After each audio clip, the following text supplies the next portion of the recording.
Hello everyone, तुम्ही सर्वजण कसे आहात? माझी खात्री आहे तुम्ही सर्वजण मजेत असणार आणि हाय व्हायब्रेशनमध्ये लॉ ऑफ अट्रॅक्शनची जर्नी फॉलो सुद्धा करत असणार. बरं का मित्रांनो, आज आपण जाणून घेणार आहोत ब्रह्ममुहूर्त मॅनिफेस्टेशन टेक्निक. तर ब्रह्ममुहूर्त काय असते? What is ब्रह्ममुहूर्त? 24 तासामध्ये 40 मुहूर्त असतात हिंदू शास्त्रानुसार. 40 मुहूर्त असतात, त्यामधून सूर्योदया पहिले 2 मुहूर्त म्हणजेच एक मुहूर्त हा 48 मिनिटाचा असतो. म्हणजे 96 मिनिट पहिले सूर्योदयाच्या वेळेस मुहूर्त चालू होते नेक्स्ट 48 मिनिटांसाठी. तर या ब्रह्ममुहूर्तामध्ये काय करायचं आहे, कसे करायचं आहे ते सुद्धा आपण यामध्ये बघणार आहोत.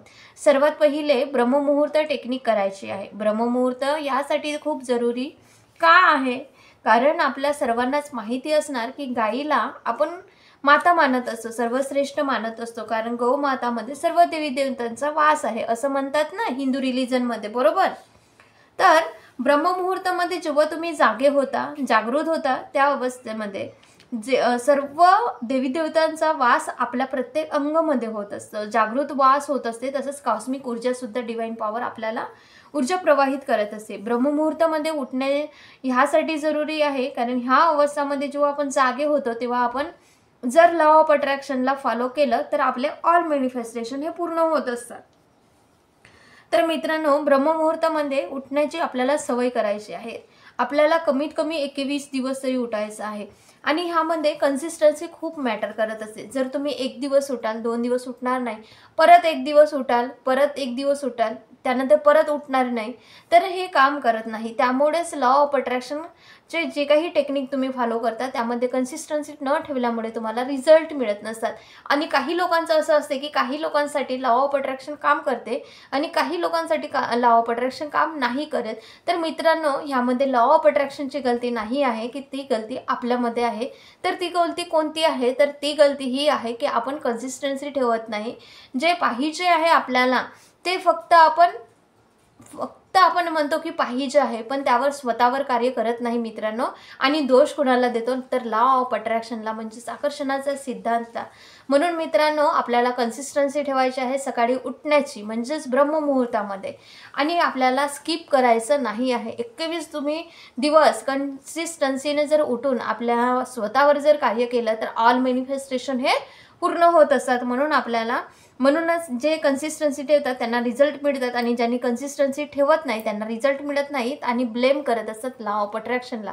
तर आपल्याला तसं करून चालणार नाही. तर आपल्याला कन्सिस्टन्सी ठेवायची आहे. ओके, तर तुम्हाला निदान 21 दिवस तरी ब्रह्ममुहूर्तामध्ये उठण्याची सवय लावा आणि कन्सिस्टन्सी ठेवा. तुमच्या सर्व इच्छा ज्या आहे मॅजिकली पूर्ण होताना दिसतील. तर मित्रांनो, उठल्यानंतर लगेच आपले हात बघून आपल्याला एक श्लोक म्हणायचा आहे. जेव्हा आपण बेडवरच असतो तर तेव्हा जेव्हा आपण हे बेडच्या खाली पाय ठेवायच्या अगोदर सुद्धा एक श्लोक म्हणायचा असते. तर आपण जेव्हा कॉस्मिक एनर्जी म्हणजेच ऊर्जा जी आहे ती घेत असतो, तर तेव्हा आपण सकाळी उठल्यानंतर जेव्हा आपण भगवानाचं स्मरण करतो, स्पिरिच्युअलिटीशी कनेक्ट होतो, तर लॉ ऑफ अट्रॅक्शन अजूनच जास्त काम करत असते.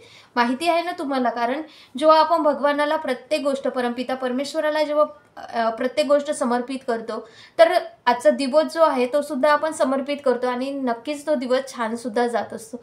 म्हणून आपल्याला एक श्लोक म्हणायचा असतो. आणि तुम्ही स्कूलमध्ये सुद्धा शिकले असणार की काही श्लोक आपल्याला सकाळलाच म्हणायला लावायचे, जेवणाच्या वेळेस सुद्धा म्हणायला लावायचे, आभार मानायला लावायचे. पण आताच्या याच्यामध्ये असं झालं आहे की ही गोष्ट कुठेतरी ब्रेक झाली आहे आणि असं वाटते की ओल्ड फॅशन आहे. पण ओल्ड विचार नाही आहेत हे स्पिरिच्युअलिटीची म्हणजेच अध्यात्माशी जोडलेलं आहे. म्हणून आपल्याला उठल्यानंतर लगेच आपले हात बघून एक श्लोक म्हणायचा आहे आणि ते मी सुद्धा करत असते. माझं डेली रुटीन आहे हे.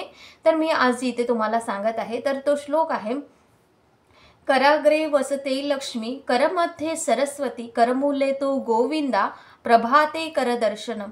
म्हणजेच बघा, ज्या आपल्या हातामध्ये बोटांवर असते ती लक्ष्मी, करमध्ये म्हणजे सरस्वती तळ हातामध्ये आणि लास्टला असते गोविंदा. आणि हे सर्व बघून आपण काय करतो? दर्शनम करत आहोत सकाळचं. तर हे लक्ष्मी म्हणजेच काय? धन, वैभव, समृद्धी. आणि सरस्वती काय? विद्या, आपलं करिअर. गोविंदा म्हणजेच संपूर्ण प्रेम, लव. हे सर्व आपण सकाळलाच आपल्या चेहऱ्यावरून जेव्हा फिरवत आहोत तर आपलं भाग्य हे उजळलं जात आहे. सकाळलाच आपण डिक्लेअर करत आहोत की आजचा दिवस हा छान जाणार आहे आणि भगवानाला आपण समर्पित करीत आहोत. ओके, तर म्हणून हा श्लोक म्हणायचा असते आणि याचे खूप पॉझिटिव्ह रिझल्ट आहेत. कन्सिस्टन्सी ठेवाल तर तुम्हीच कमेंट बॉक्समध्ये सांगाल की काय रिझल्ट आले. जर हे कोणी बोलत असतील तर मित्रांनो तुम्ही बरोबर म्हणजेच पाथवर आहात, मॅनिफेस्टेशनच्या पाथवर आहात, म्हणजे रस्त्यावर आहात. आणि मित्रांनो जसं तुम्ही उठले हे श्लोक म्हणून झालं, त्यानंतर जमिनीला स्पर्श करण्या अगोदर म्हणजेच पाय जमिनीवर ठेवण्या अगोदर एक श्लोक परत म्हणायचा आहे. तो आहे समुद्र वसने देवा पर्वत स्नान मंडले विष्णुपत्नी नमस्तुभ्यम क्षमस्व ही हे सुद्धा एक श्लोक आहे. ते आपण म्हणत आहोत की मी ह्या जमिनीवरती पाय ठेवण्या अगोदर मला क्षमा करा की मी ह्या जमिनीला पाय ठेवून स्पर्श करत आहे. ओके, तर त्यासाठी आपण पहिले क्षमा मागून घेत आहोत. म्हणून हे सर्व जे आहे ते अध्यात्माला मेंटेन करण्यासाठी असतं, हे स्पिरिच्युअलिटीला मेंटेन होत असते हे दोन्ही श्लोक, म्हणून हे म्हणायचं असते. त्यानंतर ज्याने स्वर विज्ञानला जर फॉलो करत असणार तर तुम्हाला हे सुद्धा माहिती आहे की आपण ज्या वेळेस उठतो तेव्हा हे कराग्रे वसत लक्ष्मी, करमध्ये सरस्वती, करमुले तू गोविंदा, प्रभाते करदर्शनम हे तर म्हणतोच.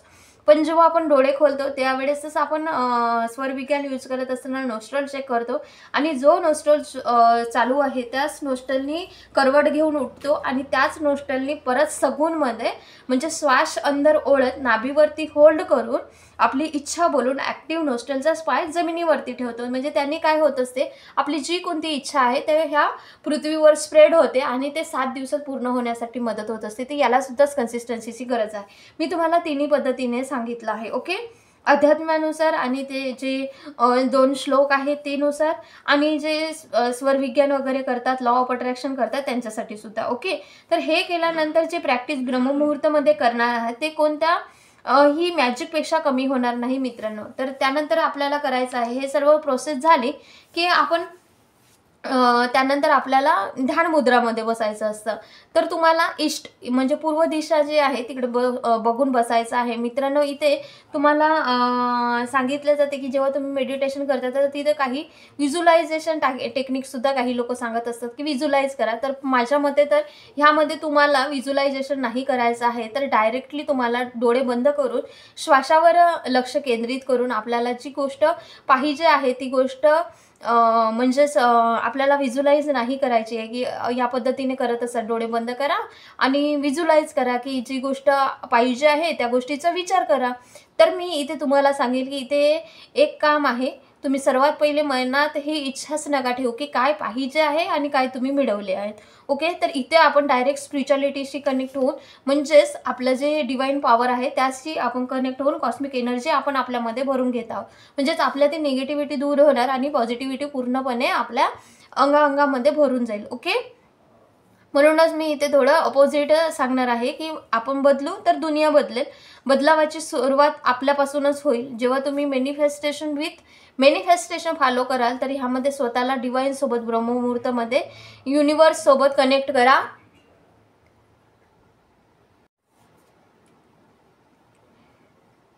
तर म्हणून आपल्याला व्हिज्युलायझेशन हे मेडिटेशनमध्ये करायचं नाही आहे. तर व्हिज्युलायझेशन हे रात्री झोपण्यापूर्वी जरी केले तरी तुम्हाला चालेल.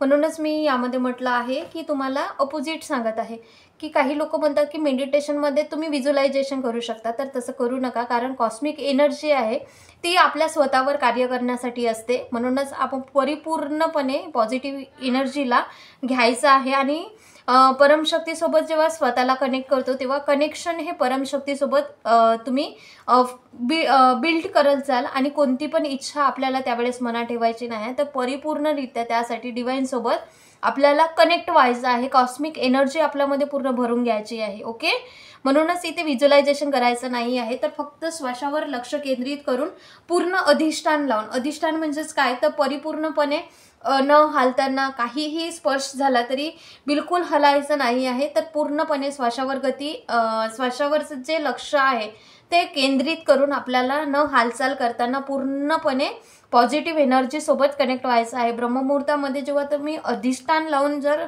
मेडिटेशन केले तर पूर्ण कॉस्मिक एनर्जी मिळणार आणि पॉझिटिव्हिटी पूर्ण अंगाअंगात भरल्या जाईल आणि स्वतःवर कार्य करण्यासाठी खूप मदत मिळेल. ओके. आणि राहिला प्रश्न व्हिज्युलायझेशनचा, तर व्हिज्युलायझेशन नंतर सुद्धा आपल्याला मेडिटेशन नंतर सुद्धा वेगळं व्हिज्युलायझेशन करता येईल. पण मॅनिफेस्टेशनचा कोणलाही आपला जे विचार आहे ते मेडिटेशनमध्ये आणू नका. ओके. यासाठी मी म्हटलं आहे की अपोजिट सांगणार आहे म्हणून. ओके. यामध्ये तुम्हाला हे समजलं असणारच. ओके. मेडिटेशनमध्ये फक्त मेडिटेशनच करायचं आहे. व्हिज्युलायझेशन हे नंतर केलं तरी चालेल. तर प्रश्न येते की मनात इच्छा नाही ठेवायची आहे तर डोळे बंद करून करायचं काय आहे. जेव्हा तुम्ही मेडिटेशनला बसल्या त्यावेळेस फक्त ऑक्सिजन घेत आहात, ब्रीदिंग करत आहात, त्यावरच लक्ष केंद्रित करायचं आहे. यामध्ये मेडिटेशन विथ मॅनिफेस्टेशनला इथे कोणत्याही प्रकारचं व्हिज्युलायझेशन फक्त करायचं नाही आहे, तर फक्त पॉझिटिव्हिटी घ्यायची आहे. ओके. ही गोष्ट पाहिजे आहे की ती गोष्ट माझ्याकडे आली आहे याचे विचार बिलकुलच करायचे नाही आहे. त्यामुळे काय होईल, जेव्हा तुम्ही कॉस्मिक एनर्जी परिपूर्णपणे घ्याल तर तुम्हाला तो पूर्ण दिवस जो आहे तो पॉझिटिव्हिटी जाणार. आणि मेडिटेशन झाल्यावर तुम्ही काय आहे व्हिज्युलायझेशन सुद्धा करू शकता जे काही पाहिजे आहे. ओके. पण मेडिटेशनमध्ये डायरेक्ट व्हिज्युलायझेशन नका करू. ओके. फक्त कॉस्मिक एनर्जीकडे तुम्हाला लक्ष द्यायचं आहे. आणि हा जो टायमिंग आहे तो स्वतःवर काम करण्याचा आहे, स्वतःच्या सेन्सेसवर, स्वतःचं व्हायब्रेशनवर कार्य करायची वेळ असते. ही डिवाइन पॉवरमध्ये ब्रह्ममुहूर्तामध्ये ते पॉझिटिव्हिटी कशी कराल, तर कॉस्मिक एनर्जी कुठून मिळणार तुम्हाला, तर ही कॉस्मिक एनर्जी तुम्हाला इथून मिळणार मेडिटेशनमध्ये. जेव्हा तुम्ही ब्रह्ममुहूर्तामध्ये उठाल, कुठलाही विचार वगैरे काहीही करायचं नाही, तर आपल्याला डायरेक्टली कॉस्मिक एनर्जी सोबत जोडायचं आहे, डिवाइन पॉवर सोबत.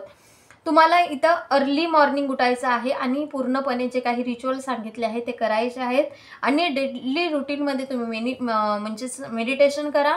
मेडिटेशन झालं कॉस्मिक एनर्जीद्वारे पूर्ण मेडिटेशनचे द्वार खुलून घ्या आणि स्वतःमध्ये परिपूर्णरित्या ती कॉस्मिक एनर्जी इनहेल करा.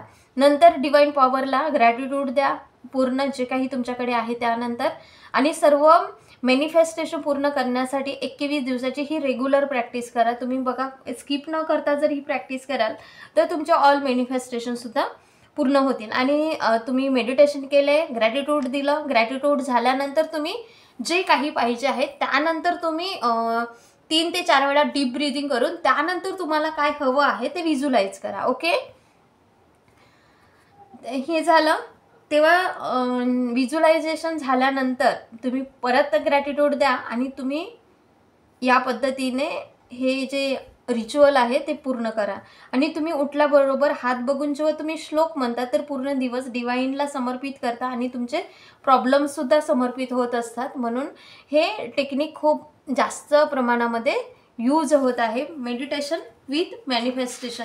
तर या पद्धतीने तुम्ही जेव्हा मेडिटेशनच कराल, म्हणून काही लोक म्हणतात बघा मी कुठलीही टेक्निक यूज करत नाही, फक्त मेडिटेशन करते आणि त्यांच्या सर्व इच्छा ह्या पूर्ण होत असतात. तर हेच आहे की श्लोक म्हणणे, पूर्णपणे डिवाइनला सलेंडर होणे आणि पूर्ण पद्धतीने कॉस्मिक एनर्जीला भरून घेणे. जेव्हा आपण कॉस्मिक एनर्जी परिपूर्णपणे मिळते तर ते ऑलरेडी सगळे इच्छा पूर्ण होण्यासाठी मदत होत असते. आणि त्यानंतर तुम्ही तुमचे काय रिच्युअल आहेत किंवा काही टेक्निक आहेत ते तुम्ही नंतर करू शकता. ओके. तर मेडिटेशनमध्ये फक्त मेडिटेशन करायचं आहे, व्हिज्युलाइज करायचं नाही आहे. मेडिटेशन झाल्यानंतर वेगळं तुम्हाला व्हिज्युलायझेशन करायचं आहे. ओके. Thank you so much. हा व्हिडिओ आवडला असेल व्हिडिओला लाईक, शेअर आणि चॅनलवर जर नवीन असणार तर चॅनलला जरूर सबस्क्राईब करा. Thank you so much. God bless you.